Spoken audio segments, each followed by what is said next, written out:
As usual, this is a by no means professional read-through. I'm doing it all in one take, so if I stumble or slur upon any words while I do apologize immensely, it is just part of me reading this book that I read before that I want to read to you guys now. So yeah, by no means professional. By all means, say what you want, but just prefacing that now. So, we shall go. John Dies at the End by David Wan. Book 2, Korok. A yellow legal pad was found during an inventory of the items inside the Chevy Tahoe belonging to James Big Jim Sullivan after his disappearance. The following was handwritten on the first page. It appears to be part of an unfinished novel titled Jameson and the Invasion from Zal Thathu Thu. No other pages from this work have been discovered. She held the blade before him, and in the torchlight, Jameson could see it was incredibly sharp and haunted with the blood of countless slain Terrans. Jameson stared into the wicked beauty of the woman before him. The one blue eye that was not hidden behind an eye patch shined like a shiny blue jewel. "Zorak," said Jameson, "I should have known it was you. I could smell your evil before you came in the door." "You should not talk so, when it is I that hold this incredibly sharp blade." She slid the slender razor-sharp blade slightly up Jameson's bare thigh. Jameson strained against the chains that bound him to the wall, and gritted his teeth in rage. "The mighty Captain Jameson," said Zorax, "bound in my dungeon while my mighty army amasses for the invasion of Earth." With a flick of her delicate wrist, she cut Jameson's loincloth, which fell to the floor. Her eyes grew at the magnificence of Jameson's exposed naked body, his exposed manhood a thunderclap of flesh. "Mighty army?" said Jameson with a sneer. "I have slain larger armies on my way to battle." "Insolent dog!" She held the blade at Jameson's groin. "If I did not require your seed to infiltrate Earth, I would cut off your manhood and mount it like a trophy over my wall." "My seed?" "You still don't get it, dog. With the seed of your manhood in my womb, we shall breed a race of Terran and reptilian hybrids that cannot be detected by even your most sensitive R meters. They will walk among the Earthlings as my agents, and not even they will know what their true loyalty is to me until the day they strike. Now you will make love to me, or die." "Never." Jameson gathered his strength and pulled free of his chains. He seized Zorax's wrist in the iron grip of his right hand and tore it free of her body as blood spurted like a fountain. He then stabbed Zorax in the belly with her own hand. Insert Jameson one-liner here. Chapter 8. The Carpet Stain. My memory of the next few months after Vegas is spotty. I know John went to jail for a couple of weeks that winter. It was because of a fight over a girl or something, no big deal.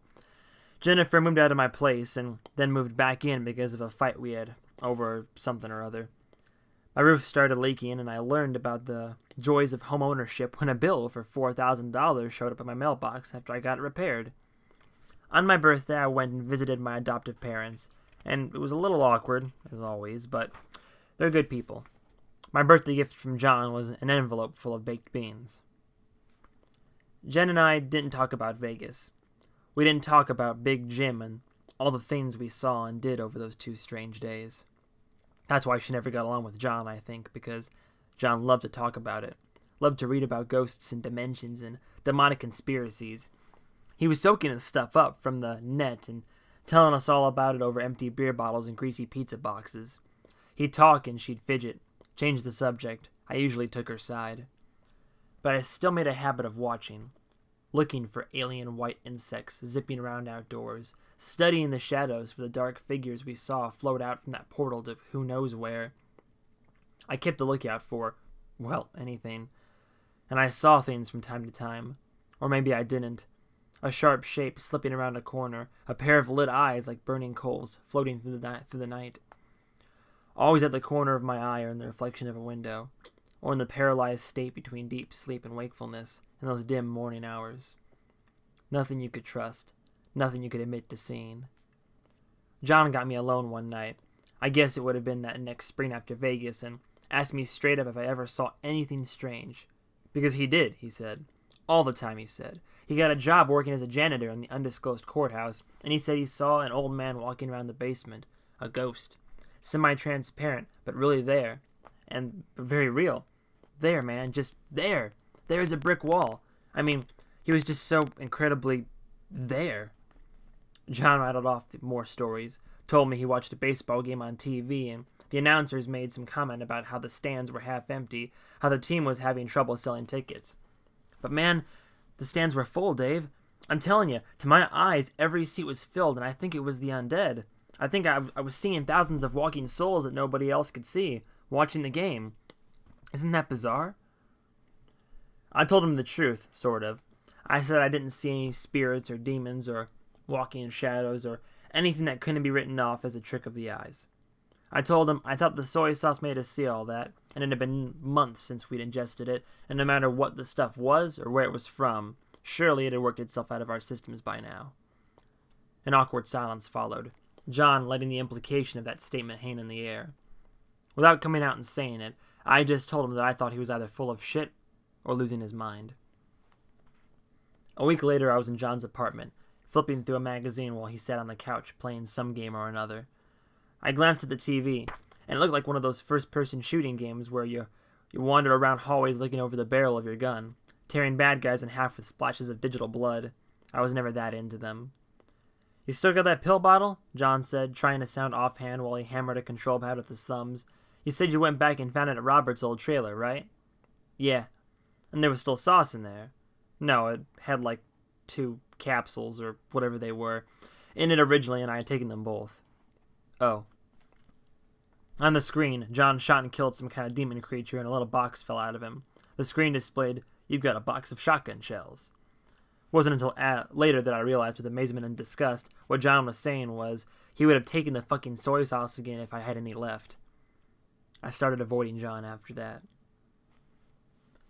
John doesn't make avoiding him easy, though.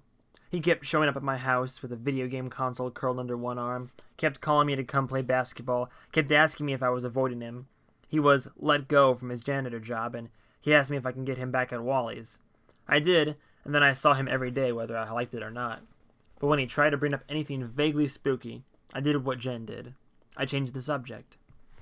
And then, one day at Taco Bell, there was this old woman sitting 2 tables away from John, Jen, and me. The old woman isn't eating, just sitting there, both hands holding a purse in her lap. A group of 4 college kids come in, frat guys, and they sat right at the old lady's table like she wasn't there. One guy, sitting right on her, through her. He's sucking on this burrito supreme with this old woman's elbow sticking out of his torso the whole time. Finally, she just sits up out of him and daintily walks out literally through one of the glass doors. All 3 of our heads were fixed right on her, even Jen's. There was no pretending we didn't see it. We were all staring. It was the pink elephant in the room, the thunderous fart in the elevator. Denial would have been ridiculous. We finished our food and walked out and piled in my car. Then Jen put her face in her hands and cried. John had this satisfied look that I wanted to punch off his face. He knew better than to say anything. I decided right there and then I could outlast it. Ignore stuff like that for the rest of my life if I had to.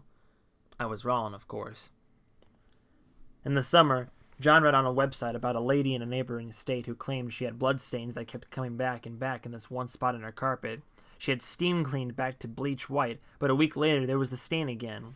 Then they replaced the carpet. The stain came back. They had video and everything. John told me about it and I blew him off. Then he got me drunk and told me about it again, and suddenly I was fascinated. We called the lady, told her we were experts in new carpet cleaning techniques, and asked if we could come up and take a look. So based on one moment of drunken curiosity, we wound up burning up a whole Saturday making the 7-hour drive to go check out the magical carpet stain. We heard screams from inside the house as soon as we pulled into the driveway. We banged on the door, and we were greeted by a 6-year-old girl holding one of those sippy cups. We walked in and saw the parents watching some award show on TV, while in the center of the room lay a screaming man, a flow of crimson running from his groin and staining the carpet underneath. The mother, a pleasant, heavy woman in her 40s, pointed at the shrieking man and said, "That's the stain." We told her we had to get some supplies from the car, then drove away. We did a search at the local library. That is, John did a search while I curled up in a chair and went to sleep, and found a story from a few years before when a man died after getting his penis caught in a spring-loaded mold trap he was working on. He bled to death. We went back to the house the next day, asked the family to leave the room, and tried talking to the bleeding guy. We told him it wasn't his house any longer, that his wife had sold it, that he was staining the carpet from beyond the grave. He didn't react to us, just kept screeching and thrashing around and clutching his groin. But after about an hour of us badgering him, he vanished. Off to wherever they go. No more stain. The Carpet family was so impressed, they apparently told everybody they knew about it. They knew it wasn't some magical detergent either. After that, we got about a dozen calls and emails asking us to come check out some situation or other. We thought only one was worth checking out because it mentioned shadow people, but it turned out to be bullshit, a college kid with a budding case of schizophrenia. In fact, one of the contacts we got over the next 3 months, exactly one of them, turned out to be a real haunting type, and that was Frank Campo, the guy with the spidery car. We fixed him just by telling him that he wasn't crazy, that the horrors he was seeing were real. He seemed oddly comforted by that. He was a lawyer. But the rest were nothing. Scared and lonely old ladies and attention seekers who thought it was better to be crazy than unnoticed. But John and I saw things. Oh, yes. By then, just walking around and going about our lives, we saw things. There seemed to be a knack to it, a turning of the eyes, like focusing on the dirt on your windshield instead of the road outside. I woke up one morning to find 4 pairs of huge eyes peering over my bedspread, inches from my face. Short little dwarf people, standing along the side of my bed with eyeballs 3 times bigger than a person should be. I blinked. They were gone. I didn't tell Jennifer. I didn't tell her about any of it. I told myself it was just one more thing to adjust to. That's what life is. Adjustment. Then, in the fall, everything went to hell.